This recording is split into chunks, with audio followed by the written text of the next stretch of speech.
பொண்ணு பார்க்க வரும்போது கல்யாண பொண்ணு தானே காஃபி கொடுப்பாங்க. ஆனா கல்யாணம் ஆன பொண்ணு காஃபி கொடுப்பாளா? ஆச்சி ராயல் குலோப் ஜாமுன் பேக்ஸ் ஒன்று வாங்கினால் ஒன்று இலவசம். உலகெங்கிலும் இருக்கும் பிகேன் பக்தி நேயர்கள் அனைவருக்கும் வணக்கம். நான் உங்கள் ராம்ஜி. கன்னிராசிக்காரர்களுக்கெல்லாம் இந்த புரட்டாசி மாதம் என்ன பலன்களை தரப்போகிறது? கன்னிராசிக்காரர்களுக்கு ராசியிலே புதன் உச்சம் பெற்று அமர்ந்திருக்கிறார். 10 புதன் பகவான் உச்சம் பெறுகிறார்.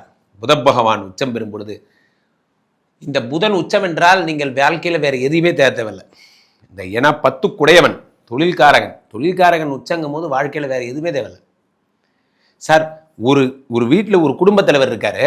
அந்த குடும்பத் தலைவருக்கு வீட்டில் பிரச்சனை வருது. எப்போ பிரச்சனை வரும் நீங்கள் நினைக்கிறீங்க சொல்லுங்கள்? அந்த குடும்பத் தலைவருக்கு எப்போ பிரச்சனை, எப்போ டென்ஷன் வரும்? ஒரு வீட்டில் இருக்கிற ஒரு ஆண் எப்போ தூக்கத்தை இழக்கிறான் தெரியுமா நண்பர்களே? கடை ஓடலை, வியாபாரம் நடக்கலை, சேல்ஸ் போகலைன்னா அவர் தூக்கத்தை இழக்கிறார். இவ்வளோதான். மற்றபடி அவருக்கு எதுவும் கவலை கிடையாது. கரெக்டாக பிஸ்னஸ் போய் கரெக்டாக வியாபாரம் போச்சுன்னா அவருக்கு ஒரு தைரியம் வந்துடும் வீட்டில். ஏன்னா அவர் வீட்டில் யாருக்கு உடம்பு சரியில்லைனாலும் பார்க்க வேண்டிய முதல் கடமை அவரோடது. வீட்டில் எது போக்குவரத்து நடந்தாலும் செலவு பண்ண வேண்டிய முதல் கடமை அவருது. ஆக இதெல்லாம் நடக்கணும்னா பிஸ்னஸ் நடக்கணும், கடை தொடங்கணுமா, வியாபாரம் நடக்கணும். நடந்தால் தான் அவருக்கு நிம்மதி. என்னப்பா இன்னைக்கு நாள் இவ்வளோ வருமானம் வந்துச்சு, சம்பாதிச்சேன், அதுதான் முக்கியம். ஸோ அப்போது இந்த ராசியில் இருக்கக்கூடிய புத பகவான் உச்சம் பெறும் பொழுது, உச்சம் பெறுகின்ற இந்த புத பகவான் 10 இருப்பதால் 10 புத பகவான் பெரிய பெரிய அதிசயங்களை தருகிறார். தொழிலில் பெரிய பெரிய முன்னேற்றங்களை தருகிறார். அத்தனை அள்ளி தருகிறார். 10ஆம் இடத்துல 10 உச்சம் பெறுகிறார். அடுத்ததாக இந்த 10 புத பகவான் வேறு என்னெல்லாம் புத்திகாரகனாக இருக்கிறார். நீட் எக்ஸாம் பாஸ் பண்ணலாம் சார், ஐஏஎஸ் எக்ஸாம் பண்ணிகிட்டு இருக்கேன், ஐபிஎஸ் எக்ஸாம் எழுத போகிறேன், எனக்கு எப்படி எழுதுவேன்னே தெரியல, பயமாக இருக்குது. நான் 6 சப்ஜெக்டில் 6 கோல்டு மெடல் வாங்கினவங்களை நான் பார்த்துருக்கேன். 6 சப்ஜெக்டில் 6 கோல்டு மெடல். ஒரு நாள் ராத்திரி நம்ம பசங்களை திட்டுறோம், நம்ம பொண்ணை திட்டுறோம், என்ன படிச்சிருக்க, இதெல்லாம் படிப்பியா? அடுத்த நாள் காலையில் 10க்கு 10 மார்க் எடுத்துகிட்டு வந்து பேப்பரை தூக்கி மூஞ்சியில் போடுறான். அதான் சார் படிப்போட திமிரு. புத பகவான் மட்டும்தான் தருவார். படிக்கிறவனுக்கு மட்டும்தான் அந்த திமிர் வரும். அது உங்களுக்கு வரும். காரணம் என்னவென்றால் படிப்பில் ஒருத்தர் செம்மாந்து இருந்தால், அறிவில் செம்மாந்து, எதை பற்றியும் பயப்பட தேவையில்லை. எதை பற்றியும் நீங்கள் பாட்டுக்கு ஜாலியாக இருக்கலாம். ஸ்டூடெண்ட்ஸ்க்கெல்லாம் சொல்கிறேன், நீங்கள் பாட்டுக்கு ஹாப்பியாக இருங்க, பிடிச்சதை சாப்பிடுங்க, பிடிச்ச மாதிரி இருங்க. உங்கள் புத பகவான் உச்சம் பெறுகிறார். படிக்கிறப்ப நல்ல புத்தியோடு படிச்சிருங்க. 1 மணி நேரம் நீங்கள் படிக்கிறீங்கன்னா அந்த 1 மணி நேரம் நல்லா படிச்சிருங்க. 9 மணி நேரம் ஃப்ரீயாக இருங்க. காரணம், புத பகவான் உச்சம் பெறும் பொழுது படிக்கின்ற எண்ணத்தை உருவாக்குகிறார். எவ்வளவு நேரம் படிக்கிறீர்கள் என்பது முக்கியமல்ல, எவ்வளோ ஆழமாக படிக்கிறீங்கிறத முக்கியம். அதே நேரத்தில் சூரிய பகவான் கூட சேர்ந்திருப்பதால் உலக புகழ் பெறுகிறீர்கள். கிளாஸ் டாப்பர் ஆகிட்டீங்க, ஸ்கூல் டாப்பர் ஆகிட்டீங்க, போன்ற விஷயங்கள் எல்லாம் உங்களுக்கு நடக்கிறது. அடுத்ததாக உங்களுக்கு 2ஆம் இடத்துல உங்களுக்கு செவ்வாய் பகவான் வருகிறார். செவ்வாய் பகவான் 2ஆம் இடத்திலே இருக்கும் பொழுது 3 8 செவ்வாய் பகவான் 2ஆம் இடத்தில் இருக்கும் பொழுது பேச்சு ரொம்ப ஜாக்கிரதையாக பேசும் பொழுது வார்த்தைகள் படக்குன்னு பேசிடுவீங்க. ஏதாவது ஒன்று, ஒரு மீட்டிங் நடந்துகிட்டே இருக்கும்போது படக்குன்னு ஏதாவது ஒன்று சொல்லிடுவீங்க. இல்லை சார் நீங்கள் இப்படி பேசக்கூடாது சார், இதெல்லாம் செட் ஆகாது சார், இந்த மீட்டிங்லாம் எப்படி சார், அதெல்லாம் முடியாது சார் என்று சொல்லிவிடுங்க. ரொம்ப ஜாக்கிரதையாக பேசுங்க. உறவுகள்கிட்ட பேசும்போதும் சொத்து பிரிவினை, ஒரு செட்டில்மெண்ட் வரப்போகுது, ரொம்ப ஜாக்கிரதையாக பாருங்கள். இந்த புரட்டாசி மாதம் உங்களுக்கு 2ஆம் இடத்துல செவ்வாய் இருக்கும் பொழுது நிலம் சம்பந்தப்பட்ட விஷயங்களில் ஏற்றங்களை தருகிறது. புதுசாக லேண்ட் வாங்குறீங்க, வீடு வாங்குறீங்க போன்ற எண்ணங்களை உங்களுக்கு உண்டாக்குகிறது. இந்த 2 செவ்வாய் பகவானோடு 12 சூரியனும் சேரும் பொழுது, புதனும் சேரும் பொழுது மிக அற்புதமான பலன்கள் ஏற்படுகிறது. புதாதித்ய யோகத்தோடு செவ்வாயும் சேர்ந்திருக்கிறார். சூரிய பகவான் நீச்சம் 2ஆம் இடத்திலே எனும் பொழுது 12 நீச்சம். அப்போ தண்டத்துக்கு பண்ண செலவெல்லாம் சரியாக போயிடுது. இது வரைக்கும் நான் எதுக்கு செலவு பண்ணனே எனக்கு தெரியல சார், என்னமோன்னு செலவு பண்ணேன், எதுக்கு செலவு பண்ணனே தெரில எனக்கு, போன்ற விஷயங்கள் எல்லாம் இந்த 12 நீச்சமாகும் பொழுது செலவு பண்ண விஷயங்களை நீங்களே ரிவ்யூ பண்ணி பாருங்கள். இதுக்கு பதிலாக நம்ம இப்படி பண்ணால், நம்ம இது மட்டும் ஹோல்சேலாக வாங்கினா நமக்கு எவ்வளோ லாபம் கிடைக்கும், நம்ம ரீட்டெயிலாக பண்ணுறதுக்கு பதிலாக ஹோல்சேலாக வாங்கியிருந்தால் நமக்கு எவ்வளோ லாபம் கிடைக்கும், போன்ற விஷயங்களை நீங்கள் யோசிச்சிங்கன்னா இது பக்கமே நீங்கள் வரமாட்டீங்க.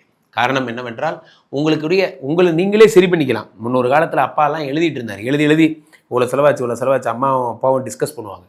வீட்டில் பணம் சேமிப்பாச்சு என்று நம்ம டிஸ்கஸ் பண்ணுறதை நிறுத்திட்டோமோ அன்றைக்கே பணம் லாஸ் ஆக ஆரம்பிச்சிருச்சு. இன்றைக்கி யாரையாவது கணக்கு கேளுங்க, எவ்வளோ சம்பாதிச்சோம், யாருக்கு தெரியும் சார். இந்த ட்ராவல்ஸ் வண்டி புக் பண்ணேன், இது பீக் ஹவர்ஸ்னு சொல்லி 500 ரூபா வாங்கிட்டான். இந்த மாதிரி முன்னெல்லாம் ஒரு கணக்கு இருந்தது, பஸ்ஸில் போனால் 8 ரூபா அப்படின்னு கணக்கு இருந்தது. வீட்டில் பணம் நின்றுச்சு. இப்போ பணம் எப்படி போகணும் பணத்துக்கே தெரியாது. அடுத்த நாள் காலையில் பணத்தை எப்படி போகும்? வழக்கமாக நம்ம சாப்பிட்ற கடை தான் சார், கடை மூடிட்டான், இன்றைக்கி லீவாமே, அதான் சார் நான் இது போட்டேன் சார், ஸ்விக்கி போட்டேன் சார், ஜொமேட்டோ போட்டேன் சார், எக்ஸ்ட்ரா சார்ஜ் ஆயிடுச்சு சார். வாழ்க்கை நாம் லக்ஸுரி லைஃபுக்கு பழகிவிட்டோம். 2ஆம் இடத்திலே செவ்வாய் வரும் பொழுது இந்த லக்ஸுரி லைஃப்பை சிம்பிளிஃபை பண்ணுது, உங்களை அடுத்த படிநிலைக்கு எடுத்து செல்லுகிறது. 2ஆம் இடத்தில் இருக்கக்கூடிய செவ்வாய் பகவான் உங்களுக்கான திட்டமிடலை உருவாக்குகிறது. அதே மாதிரி அரசு சம்பந்தப்பட்ட விஷயங்கள், நிறுவனங்களிலிருந்து சப்சிடி, மானியம் போன்றவற்றை பெற்று தருகிறது. இந்த செவ்வாய் பகவானுடைய அருளாசியாலே உங்களுக்கு என்ன கிடைக்கிறது என்றால் உங்களுக்கு மானியங்கள் கிடைக்கிறது. இப்போ 12 கூடிய நீச்சம் என்பதால் முக்கியமான விஷயம், நல்லா தூங்க போகிறீங்க. கன்னிராசிக்காரர்களுக்கு ஸ்லீப்லெஸ் ப்ராப்ளத்தால் மாட்டினவங்க எல்லாம் நன்றாக உறங்குவீர்கள், நல்லா நிம்மதியாக ரெஸ்ட் எடுப்பீங்க. 12 கூடியவன் அயன சயன ஸ்தானாதிபதி, அயன சயன ஸ்தானம் சிறக்க போகிறது. நல்லா இருக்க போகிறீங்க, ஹாப்பியாக இருக்க போகிறீங்க. அதே நேரத்தில் உங்களுக்கு சுக்கிர பகவான் 12ஆம் இடத்திலே வரும் பொழுது உங்களுக்கு யார் அவர் 2, 9 கூடியவர் 12ஆம் இடத்திற்கு வரும் பொழுது பண விஷயங்கள், நான் திரும்பவும் சொல்கிறேன், பண விஷயங்களில் ரொம்ப ஜாக்கிரதையாக திட்டமிடல் பண்ணுங்கள். பண விரயங்களை நீங்கள் எதெல்லாம் விரயமோ அதை யோசித்து அந்த விரயத்தை குறைக்கிற மாதிரியான ஆக்டிவிட்டீஸ்லாம் நீங்கள் பண்ண போகிறீங்க. கன்னிராசிக்காரர்கள் அதே மாதிரி உங்களுக்கு 11ஆம் இடத்திலே உங்களுக்கு குரு பகவான் உச்சம் பெறுகிறார். 7, 10 கூடியவர், 4, 7 கூடியவர், 4, 7 கூடியவர் உச்சம் பெறும் பொழுது வெளிநாட்டு யோகங்கள் கிடைக்கிறது. ஃபாரின் போக போகிறீங்க. கன்னிராசிக்காரர்கள் ஒரே தூக்க போகிறார், வெளிநாடு போக போகிறீங்க, அடி தூள் கலக்க போகிறீங்க, சூப்பராக இருக்க போகிறீங்க. அதே மாதிரி இல்வாழ்க்கையில் இன்பம், மன மகிழ்ச்சி, சந்தோஷங்கள் போன்றவை ஏற்பட போகிறது. ரொம்ப ஹாப்பியாக இருக்க போகிறீங்க ஃபேமிலி லைஃப்பில். எங்கள் குருஜி எங்கள் ஃபேமிலி லைஃப்பில் எங்களுக்கு நீதிமன்றமே டைவர்ஸ் கொடுத்துருச்சு, நாங்கள் என்ன பண்ணுறதுன்னு தெரியல. டைவர்ஸ் கொடுத்தது நீதிமன்றம் தானே, டைவர்ஸ் கொடுத்தது கடவுள் ஒன்றும் இல்லையே. கடவுள் இருக்கும் வரை கடவுள் தான் கோர்ட்டு, அவர் சொல்கிறது தான். எத்தனையோ காதல்கள், பிரிந்த காதல்கள் எல்லாம் ஒன்று சேர்ந்திருக்கின்றன. எப்படி?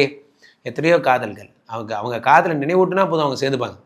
7 கூடியவன் 11ஆம் இடத்துல உச்சம் பெறும் பொழுது பிரிந்த காதல்கள் ஒன்று சேர்கிறது. நானும் என் ஒய்ஃபும் பிரிஞ்சிருந்தோம் சார். எதுக்கு பிரிஞ்சுன்னே தெரியல, தண்டத்துக்கு பிரிஞ்சிருந்தோம். ஒரே ஒரு நாள் நான் பண்ண தப்பெல்லாம் நான் ஒத்துக்கிட்டேன், என் ஒய்ஃப்ட்ட சாரி கேட்டேன், அப்புறமா சரியாக போச்சு. என் பொண்ணு தான் சார் என்னை சேர்த்து வச்சா சார், அவள் தான் சார் என்னை பற்றி சொல்லி எல்லாம் பண்ணா சார், நானும் அவ்வளோ ரொம்ப ஃப்ரெண்ட் ஆகிட்டோம் சார் போன்ற விஷயங்கள் எல்லாம். கன்னிராசிக்காரர்களுக்கு ஒரு நிமிடத்தில் வாழ்க்கை மாறிவிடும். ஆனால் ஒத்துக்கணும், ஆமாம் நான் தப்பு பண்ணேன்னு ஒத்துக்கணும். அதை பண்ணிட்டா சரியாக போச்சு, அவ்வளோதான். குடும்பம் உங்களை சேர்த்து கொள்ள காத்திருக்கிறது.